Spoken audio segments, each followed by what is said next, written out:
Hello everyone, I'm Renown Zero. We are back again talking about how CD Projekt Red CEO Michael Nowakowski claims company hires based on merit, despite company's website claiming it embraces, quote, equitable practices and having scholarship programs that excludes men. That's right.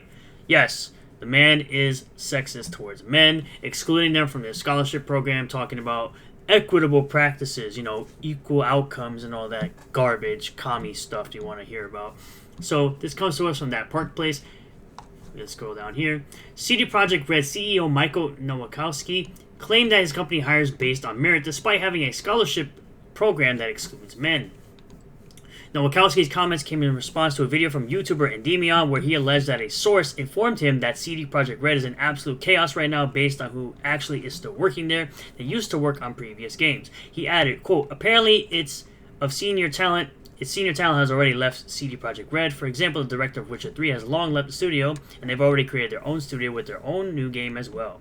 Apparently, places like Warhorse Studios, the makers of Kingdom Come Deliverance, they have actually been poaching talent from CD Projekt Red like crazy these past few years, which is probably why Kingdom Come Deliverance was such a success, but they're, of course, going to screw it up with Part 2. He also noted, quote, I was told that problems that are plaguing Ubisoft, like diversity hires, are also starting to damage and ruin CD Projekt Red as well. According to that other source, CD Projekt has begun to rely heavily on outsourcing to contractors to help with their games because the new talent they have is nowhere near where they need them to be right now. I was told the reason why the next Witcher is using Unreal Engine instead of the Red Engine that previous games did is largely because of most of the senior talent that worked and understood the Red Engine is not at CD Projekt Red anymore, and Unreal is more of a one-size-fits-all engine that many devs are familiar with these days, he said. He added, yet Unreal Engine has had loads of problems, like with Black Myth Wukong, recently Silent Hill 2, and so on. And Endoymion then reiterated, as I am told, CD Projekt Red right now is in a very tough spot, and they're apparently hoping that their pedigree is going to carry these games to millions of sales. Of course, Witcher 3 being one of the best RPGs ever made, as a lot of people would say. In response to this video, Nowakowski posted on X, seems we live in times where anyone can record complete nonsense and make a story out of it. CD Projekt Red talent leaving, we have the lowest rotation of people in recent years. He continued, DEI-driven recruitment. We hire based on merit and talent alone, just as we make games driven by artistic vision alone. Next, he addressed why the company chose Unreal. Why did we choose Unreal Engine? Because it enables us to work on our games more efficiently, and we remain cutting-edge tech-wise. He then admitted that Conrad, I'm not going to even say that, the director of The Witcher 3 did leave the company. The Witcher 3's director left, well yeah, more than 2 years ago. Now can we stop looking for conspiracy theories and go back to making cool stuff? Regarding top talent leaving CD Projekt Red, Reddit user Agusk extracted a ton of information from a Legacy Killer HD video that detailed that at least 11 directors and department leads left CD Projekt Red back in 2021 following the release of Cyberpunk 2077.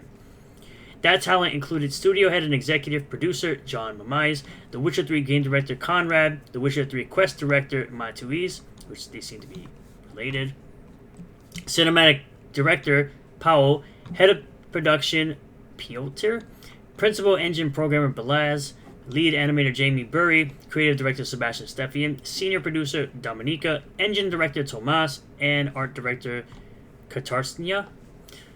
The company does indeed recruit talent based on DEI initiatives as well. The company's diversity and inclusion page on its website states, quote, our purpose is to create revolutionary role-playing games with memorable stories that inspire gamers. We can only deliver on these goals and promises with an amazing, passionate team whose talents and professional skills reflect the breadth of experience in the world. A diverse and inclusive work environment boosts creativity and innovation, which is exactly what we need in order to push the limits of technology and storytelling, which means you're lying. Literally from your website, you're lying. Furthermore, the webpage also reveals the company engages in quote-unquote equitable practices, a far cry from the claim it hires based on merit and talent. The page states, quote, we're not afraid to stand for what we believe in by implementing inclusive benefits and creating a space where everyone can be themselves. We create a positive example for other companies and help affect positive social change. Nobody cares. Furthermore, it adds, healthy teams are ones where all team members feel good, valued, and safe. Yeah, because I'm just going to roll my eyes on that one. And these are the teams we want to empower inside Red by introducing various initiatives. You can see it, the page right here from their diversity and inclusion page on their website.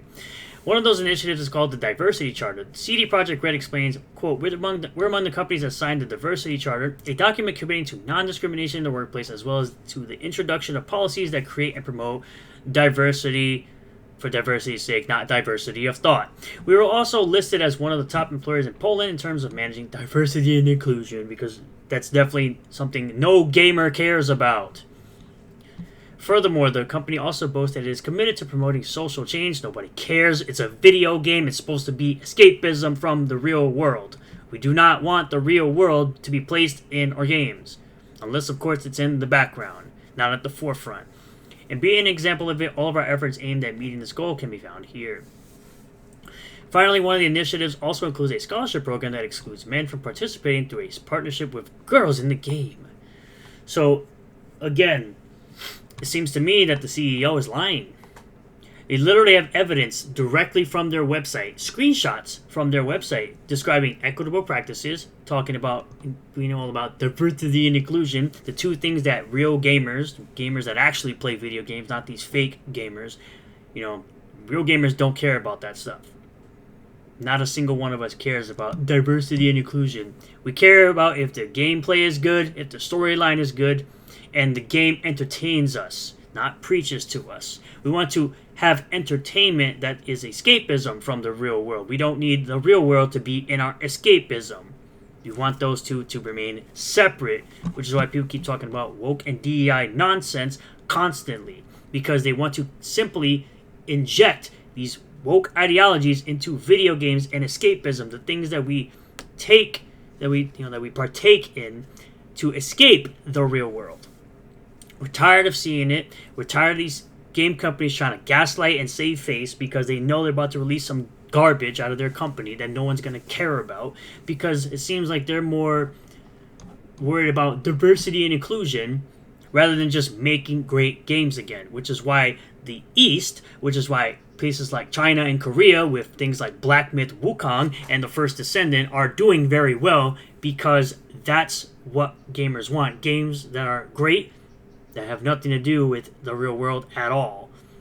And majority of gamers are straight white men, and they just want to enjoy looking at beautiful women when they play games, as in with the things like The First Descendant, and not with things like Silent Hill 2 remake, giving the women manly jaws and all that nonsense that they continue to do. But let me know what you guys think in the comment section down below. Thank you all for checking out this video. I really do appreciate all the new subscribers, returning subscribers, new viewers, and returning viewers.